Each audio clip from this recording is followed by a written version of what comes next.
I'm Thomas. I've been in travel for 25 years now, quite a while. I'm what they call a little bit of a dinosaur of the travel industry. I worked for the likes of lastminute.com, was Europe director at TripAdvisor, and ran the growth strategy for Amadeus, for instance. And then in 2017, I founded my own consultancy, the Bang Consultancy, where I'm advising now large international corporations, but also which is much more fun, startups. One of the startups is actually a Constanza-based startup called Navi. I'm not sure whether they're here, but you should check them out. I've also got the pleasure of working with the Mamaia Constanza Tourism Board, so I'm very close to this destination. It's very dear to my heart. And of course, I'm also the co-founder of Ruuts.travel, like Radu nicely said, together with my partner Katina Moldovan. Our mission is to make travel more sustainable. We're basically reshaping how travel is consumed. You know quite a bit about me. Now, this is for you. And we start with I move to the side so that you see it better as well. Who of you, this is a hands up exercise to bring your blood flow going again.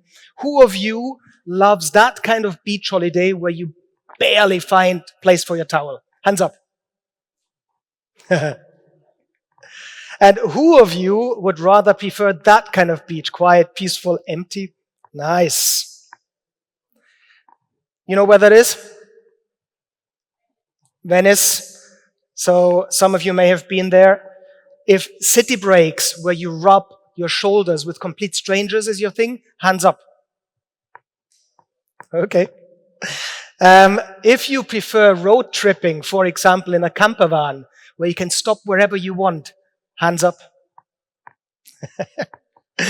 Well, the good old all-inclusive resort hotel.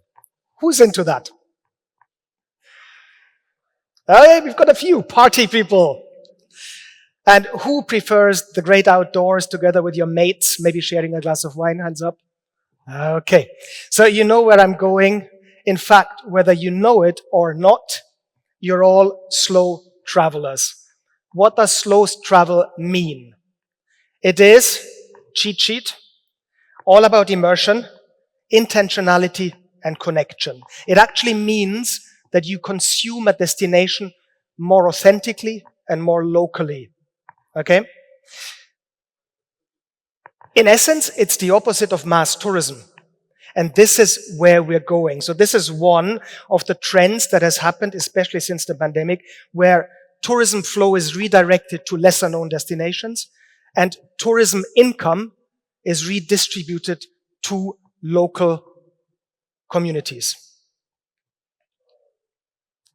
I would love to show you two images that are very opposing. This one you might have seen. That's Barcelona last summer. These are frustrated locals protesting against over-tourism. On the flip side, one of Italy's 20,000 ghost towns. So, two very opposing images. It's heartbreaking, really, because it's a beautiful, beautiful image. Now, how did we get there? The problem that we have today is the 80-10 conundrum. 80% of all global travelers visit only 10% of the world's tourism destinations. What happens? It leads to overcrowding, cultural erosion, increased CO2 emissions, frustrated locals, of course, and on the other side, depopulation. Communities are emptying out, local heritage is lost. Basically, what I'm trying to say here is that mass tourism is as a tipping point, and it's time for the new travel. Let's start with a couple of figures. Today, we count 1.3 billion global travelers per year. Now, the good thing is they do generate a lot of money, and we're talking about 8.7 trillion euros. That is 10% of the global GDP. Massive. Also good is that 357 million people are employed in tourism. This is 1 in 10 people of the global workforce. Again, it's massive. What's not so cool, of course, is that between 8 and 11% is generated by tourism in terms of CO2 emissions globally. This is something that needs addressing, and it needs addressing fast. Travel is changing, and so are the travelers. There is a change happening, a change from consumption to connection. And what I prepared for you, this is hot off the press, 2 days old, are the travel trends for 2025. So let's start with fewer trips, longer stays. In fact, the number of trips taken per passenger per year has reduced to below 3 per year now. On the flip side, they take longer trips. The average length of stay is now 7 days, which kind of indicates that there is a shift towards a deeper, more meaningful kind of travel. Cheat sheet, tongue twister alert. Travelers are evolving into climate conscious, culture curious explorers. Do I repeat that? Climate conscious, culture curious explorers who value authenticity over mass tourism. Now, in fact, 80% of all travelers want to travel more sustainably. This is not me making this up. This is a booking.com study, okay? Just to be sure you understand me. 35% actively seek lesser known destinations. And over a third of all travelers are happy to spend 2,500 euros and more, and this keeps rising year over year, just to have a real travel experience. Millennials and Gen Z are, as always, leading the way. Now, they want outdoor activities, wellness, nature. They want music festivals, and above all, they want interaction. They want real experience. They don't just want sightseeing. And as interest grows, let's frame it differently. The interest in the mass tourism hotspots like Paris, like Venice, is declining. In return, there's a new trend that has emerged that is called destination duping. Destination duping pretty much means changing one destination for another. Now think about Côte d'Azur for the Montenegro coast, for example. Or, bring it to the point, Côte d'Azur for Constanza, without Mamaya, because that would fall again under the not so off the beaten track destination. Now, why does that matter? And this is an economic opportunity. This shift unlocks actually major growth potential for those off the beaten track destinations that are willing and prepared to welcome this kind of new traveler. Last but not least, event-based and off-peak travel is surging. Travelers are timing trips around festivals, music festivals, cultural events, historic moments. Have you heard about coolcations? No? That's a new trend as well. Coolcations means I am exchanging a destination for one that is a little bit colder. Or I'm traveling in months where I know it's not super hot. Again, June, July, August, probably scrap that and travel pre-May, post-September, this kind of stuff. And of course, we have workations, which is a big, big trend now. Extend your business travel, and I'm sure a lot of you are business travelers as well. Extend it to a leisure trip at the same time. In a nutshell, the traveler of today wants to travel less often, but stay longer, spend more consciously, and come home feeling like they didn't just visit, like they belonged. This sense of belonging is very important. Now, no conference without AI. We had it just before, so I want to touch on AI as well. It's completely transforming travel. It allows things that we thought was completely impossible just a few years back.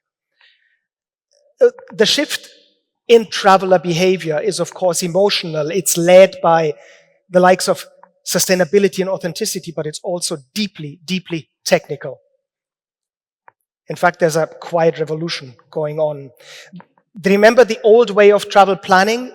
A lot of us will still do that, where you search, you get the results, you click, you compare, and then you repeat the process before you actually book. AI, it's a single prompt. I've tried a prompt. Plan me a low-emission, rail-only trip through Eastern Europe with vineyard stops, very important, and nature hikes. Well, AI delivers. And it doesn't just deliver a list. It actually gives you a smart sequenced journey adapted to you in real time, taking into consideration weather conditions, crowd levels, and anything else, even your mood. So AI is becoming in travel what you would call your silent co-pilot. Doesn't stop there, because once you travel, you train the AI, and it becomes ever more personal to the point that it becomes hyper-personalized. And it moves from simple personalization to actually a predictive level. It will tell you where you should go, which turn you should take, what you should see. And it is adapted to you. 3 of travel's biggest problems, fragmentation, overwhelm, and inflexibility, are solved by AI. Now, we're still a long way off to solving it completely, but we're on a good track right now. On AI, we will hear more about it also from Recyclux later on, building deep tech in coastal communities, and Ovid, enhancing local discovery and upsell with smart tech, and of course, Ruuts.travel, the B2B engine for slow travel, unlocking thousands of local tours and experiences for global distribution at scale. Now, I want to show you something that I found is one of the best solutions so far for the in-destination AI use case. The company is called I Wonder, and it's an AI solution for in-destination exploration. It acts like a tour guide in your pocket.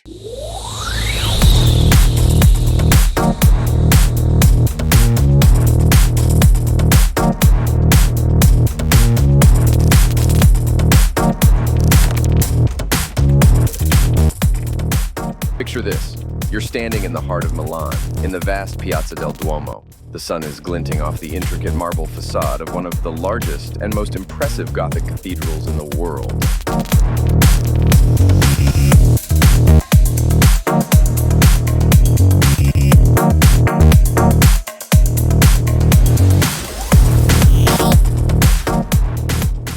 Like I said, this is a pretty good use case for AI in destination. So we learned quite a few things. Travel is evolving. Technology is reshaping the journey. Travelers crave authenticity. They're done with just ticking boxes. They want real, immersive, sustainable, and memorable experiences. Now, a big question is coming up.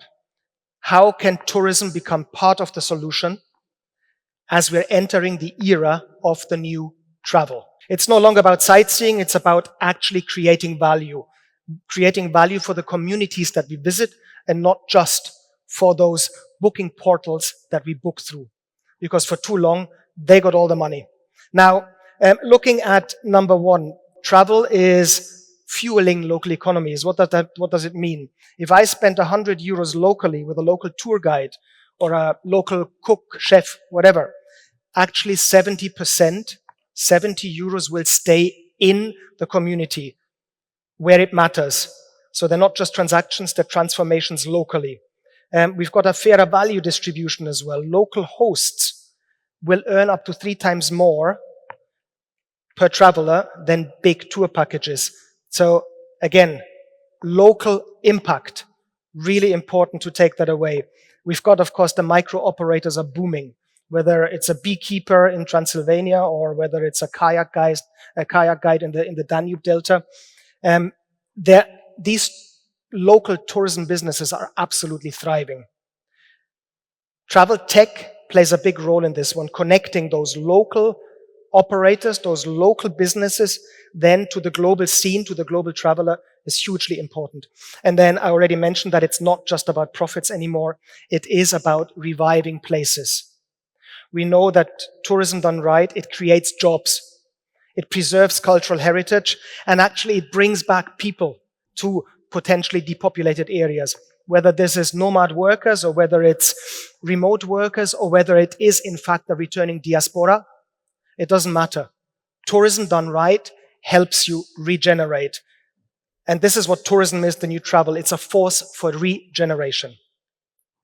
None of this, of course, works in isolation. We need the support from the governments. We need the support from the municipalities. We need the support from the councils. So what do we want them to do? Well, first of all, financial incentives. Whether that is to incentivize people to buy property, to turn them into guest houses is one thing. We want them also, of course, to simplify the red tape. Red tape, unfortunately, in most of countries is it's killing everything. It's too complicated, the bureaucracy. Make it easier.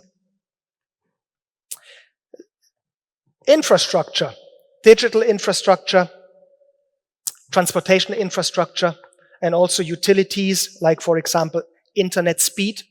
All this needs to be there to attract people to come back to your area, as well as tourists. And then, of course, to connect the dots, support the local businesses and connect them with those international players where you can reach the audience of travelers that you need in order to attract people to your destination. Really, really important. We have a little marketing support that is needed as well, especially when you're building out those green tourism zones. So market yourself as a destination that is an eco-friendly destination. But when you have that, shout about it. You need to invest a little bit of money, of course, because you're still standing out against the mass tourism sites, and they have a lot of money. But cleverly done, it will work, and you will reap the rewards with tourism coming into your area. And then, of course, collaborating with tourism companies to increase the distribution to get this global scale. Take Constanza, right? Constanza has so much potential, all year-round potential. But what is it known for? Well, May till mid-September, and then people are just leaving, whereas I don't mind coming here in winter. It's beautiful in winter. When you've got the ice things, the icicles falling down, it's brilliant. People are looking for that. So lots of things to be done. Italy has done something. This is how this Italian village was saved from being a ghost town. Better job opportunities in Italy's big cities made many people leave. But these three things helped to bring Santo Stefano di Sessanio back to life. Almost a quarter of the medieval town was converted in the 90s into a hotel, restoring and preserving historic buildings. I feel like I traveled back in time. Look at this, the walls, the old furniture, and how rustic everything here is. In 2020, Santo Stefano Council offered to pay 8,000 euros to people willing to move here. It's a nice offer and the town is beautiful, but I'm not so sure if I can live in such a remote place. The town offers authentic activities using ancient recipes like baking focaccia in a 17th century oven. Really, really good. All this and much more attracts dozens of tourists every day. And you, will you pay a visit?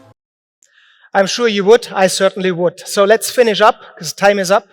I want to leave you with a little note. It comes from Céline Cousteau, who's Jacques Cousteau's, the great ocean explorer's granddaughter. And she used this picture a few years back at her own keynote. And it is basically saying that a visitor is someone who's only interested in seeing the top of the iceberg. A traveler is someone who's interested in also exploring what's underneath the surface. So my wish to you guys, let's be travelers and not just simple visitors. Thank you very much. It was a pleasure.